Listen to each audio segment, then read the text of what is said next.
fa itsy andaniny zay dia efa mamaraparana ny filantsasatra ny ankizy ny mpianatra ny tanora amin'izao fotoana izao efa miditra amin'ny taom-pianarana ho avy indray. Ireo ankizy izay mendrika tamin'ny fanadinana BEPC farany teo moa dia nentin'ny fikambanana fitia tany Tuiliara 20 kilometatra miala ny Tuiliara no misy an'ny Belaza toeram-piompiana Concombre de Mer. Mbola tetikasany ASM ihany moa izy io izay nanasan'ny fikambanana fitia sy ireo andreo lauréat zany tany BEPC nandritra fatongavana tany Tuiliara zany tsidika an'io toeran'io ireo ankizy mendrika tamin'ny fanadinana BEPC ireo. Elisabeth Randrenzana sy Andry Ratsonafa. Taorinan'ny salo dia ny station fiompiana Zanga eto Belaza indray no nitondrana azy 20 mianadahy. Departementa iray ao anatin'ny IHSM ihany ity eto Belaza Tuiliara ity. Raha vao kely izy dia sakafo hafa aloha, ohatratsika olombelona io. Raha vao kely dia mbola minono, dia mbola mena ronono zany mena anazy. Fa rehefa lehibe zany izy dia omena an'ity fotaka ty. Dia fotaka ty alaina avy amin'ny ranomasina. Asina ranomamy aloha le izy dia maty le biby an-dranomasina. Mandritry ny 2 andro. Dia vita zay vao alamina le fotaka dia asina ranomasina. Dia rehefa mampiditra zany aparitaka le izy. Fa tsy lavitra eto ihany koa ary manamorona ny sisin-dranomasina no misy ny grotte ny Sardrano izay dobo filomanosana voajanahary ary avy teto dia nentina vetrahany telemonitora Pasky Saint-Augustin ireto lauréat ny BEPC reto.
Ny centre Orantes zay centre de formation humaine et spirituelle Tatanandromasera ao Betsinjaka no nampetrano ireo lauréat teto arak'izany no nanoloran'ny filohan'ny fitia ny boky mbola caisse d'épargne ho an'ny tsirairay ka handrotsahana iray etsy ariary isam-bolana mandritra ny taom-pianarana ho fanampiana ny ray aman-dreny. Elisabeth Randrenzana sy Andry Ratsonafa ihany.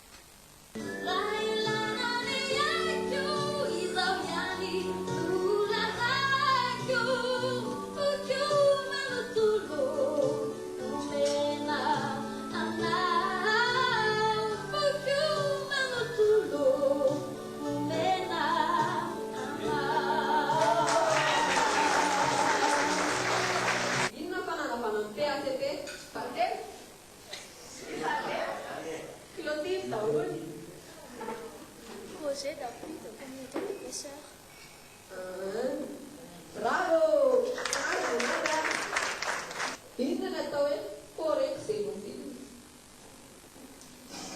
I Florienne, forêt blanche, forêt claire, et forêt de Nisy arak'izany ny lalan-tsaina ny faninanan'ireto lauréat ireto ka nanolorany ny filohan'ny fikambanana fitia Ramatomialy Rajoelina ho azy ireo ho an'izay mendrika tamin'ny lalao loka toa ny telefôny portable. Teo ihany koa no nanolorany Ramatomialy Rajoelina ny carnet-mbola nanokafana compte caisse d'épargne ho azy ireo ka iray etsy ariary isam-bolana isan'ankizy no natolotry ny fikambanana fitia mandritra ny taom-pianarana 12 raiky amby 12 ho fanampiana ny fianaran'izy ireo. Isy arak'izany ny fanaraha-maso ny notiny reto ankizy reto mandritra ny taom-pianarana. Fa amin'ny maha-centre mpikarakara ny ara-tsosialy ny mponina manodidina ity centre Oranté to Betsinjaka ity dia nisy ny tolo-tanana nataon'ny fikambanana fity ho fandraisana anjara amin'ny asa sosialy Sahandry Masera eto Betsinjaka. Fa resaka fampianarana ihany ampianatra na littéraire na scientifique ny mpianatra eto amintsika manomboka izao nambara ofisialy ny ariva teo tetsy ministera ny fanabeazam-pirenena izany ny amin'ny tsy maintsy hidirana amin'ny série L na S ka ny classe de première no ampiarana azy amin'ity taom-pianarana ho avy ity raha amin'ny taom-pianarana 1 2 kosa vao ampiarana any amin'ny kilasy famaranana nakansary Lucien Diantso. Tsy maintsy miditra amin'ny série littéraire sy scientifique na LCS ny ambara tonga faharoa manerina ny nosy manomboka izao. Manomboka classe de première izao dia mizara roa ny lalam-piofahana amin'ny sekoly eto amin'ny firenetsika dia ao zany ny série L ho an'ny ankizy mifehy tsara ny antsoina hoe littéraire ary ny série S ho an'ny ankizy zay andeha ho scientifique izy ireo. Rehefa any amin'ny terminal amin'ny eritaona zay izy vao mipetraka hoe L inona mety isy option kely maromaro isokatrany fa zay ihodiniana amin'ny manaraka ireny option reny. Zatra reny tiana mipetraka dia zao le hoe ireo zatra anankiroa reny napitao dia mba ahafahana manamaro toerana ny fampianarana eto amin'ny firenetsika.